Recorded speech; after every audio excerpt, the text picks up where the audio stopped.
What's going on, dudes and dudettes? So it looks like USC is following suit with a lot of other football programs during this spring window where they are, yes, still practicing and doing all that, closed off practices to the community, but now they're not going to have even their spring game that they will usually have early April when it's like the winding down of spring practice heading in to the summer workouts where you're able to go to the Coliseum for free basically. You still have to pay for parking and then if you want merch and stuff and all that good stuff. And yeah, it's been great. The last two times we were able to go, even the very last time, getting to meet the basketball women's star, Juju Watkins, real quick, take a picture. But yeah, it is sad that they are finally canceling it. I guess they are going to do something later in the fall, which they kind of have always done right before the season to get like a pep rally going. But even that, you have to pay quite a bit to get in. So it looks like I'm not going to be able to get to the Coliseum at least once annually, no matter what. So now I guess I will have to pay my way, try to find a really cheap ticket and a cheap opponent. I guess those first two games at the Coliseum were going to be pretty cheap, so I guess those will be the games I will be targeting to at least get there once. But yeah, it's tough. I know a lot of coaches are scared that the film gets on tape, especially shown throughout the country, and then other teams are able to see it, and then even sometimes once the portal opens again, the transfer window right after that, then a lot of guys end up going because other schools contact them saying, hey, you're not getting a lot of playing time there, so come over here, we'll give you some more playing time and maybe even a little bit more money too. But either way, it's going to be sorely missed, but hopefully they can bring it back at some point. Just don't put it on TV and record it. Just invite the fans again and it'll be all copacetic in my opinion. But the USC women's basketball team did have a really nice victory at home against, I think they're like the number 20-something team in Michigan State, 83-75, which was great to see. Definitely a hard-fought game at times. Even Juju Watkins got hurt, had a little bit of a stinger in her neck, like towards the end of the second quarter, but luckily came back and did what she was doing, and like everybody else stepped up too. Even Kiki Uriafen. But those two are basically their two leaders who score and rebound and play make and do all that stuff. And a lot of the other freshmen and put in points too. Kennedy Smith, Avery Howe, Kaylee Heckle. So yeah, they played a really great game. You have to have some of these tough victories. As long as they're victories and you can still learn from them, then I guess that's the most important thing. But their future is still bright too, because that five-star guard Jazzy Davidson was apparently named a Heisman Trophy finalist in high school, which is really awesome to see. So congrats to her, and hopefully she has a chance at winning it at some point coming up soon. A lot of football recruiting updates to get to, so hopefully I don't take too long of a time. But there was a four-star athlete in Nasir Rankin who's been saying a lot of schools are catching his eye, a lot of programs are catching his eye, and USC is one of those schools. So that was good to see. A three-star local cornerback on the defensive side, CJ Lavender from Modern Day, put out a top 6 schools, and USC made the list. And then an official visit for that five-star athlete, Brandon Arrington from San Diego, set up a USC visit on June 17th. Sam Utu is a 4-star offensive lineman from California, 6'4", 295. An official visit to USC June 13th.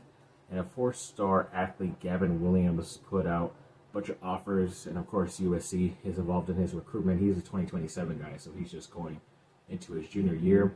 Another official visit for wide receiver 5-star Chris Henry Jr., another talented player from their backyard in Modern Day, set up a June 6th USC visit.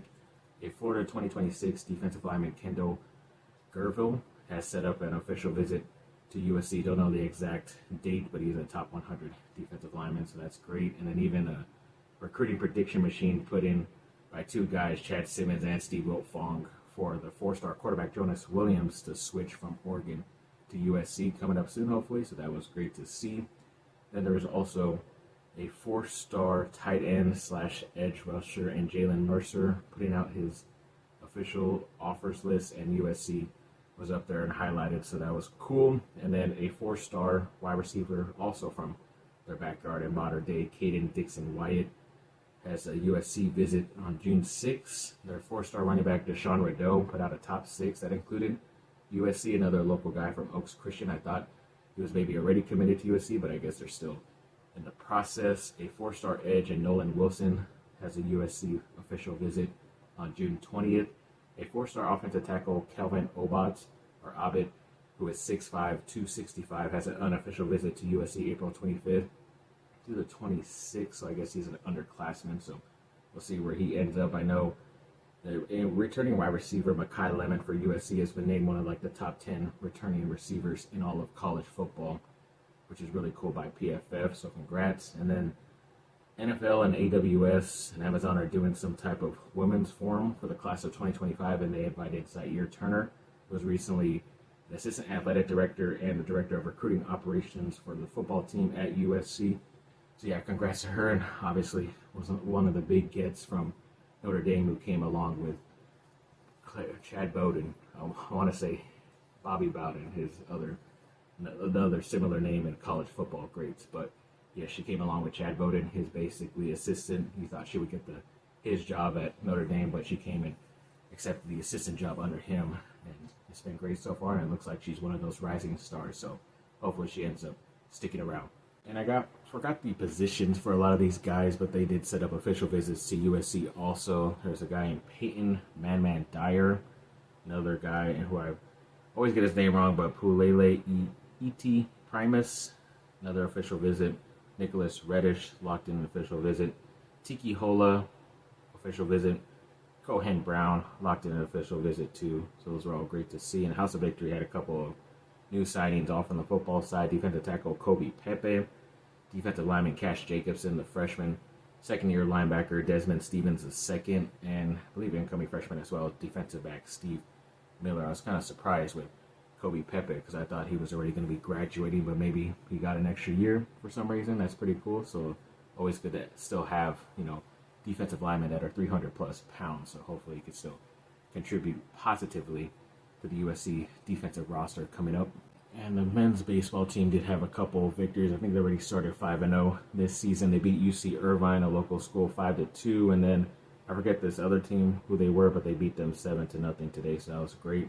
I saw that I'm not around 10 minutes yet, so I'm going to add in this real quick update about the USC women's volleyball team for beach volleyball. Looks like they're able to get their first victory of the season, 3-2 against Hawaii. Sadly, they lost to LMU right after that, but they're like the number 7th ranked team, so either way, it's a pretty good matchup. Then they also had a nice recruiting. I don't know if this is their recruiting class or if they're just transfers as well, but they welcomed Zoe Henson, Maya Gessner, Kaylee Truslow, Ella Larkin, Jessica Horwath, and Ava Brizard.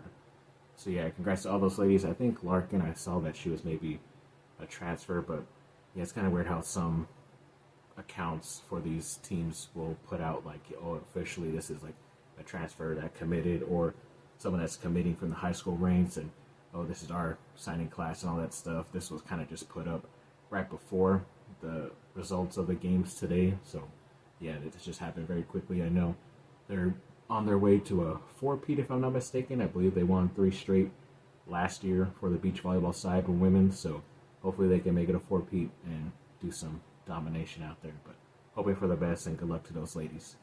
So, thanks for watching, people. Like and subscribe. Comment down below. Let me know what y'all think. Have a great rest of your day. Bye. Fight on.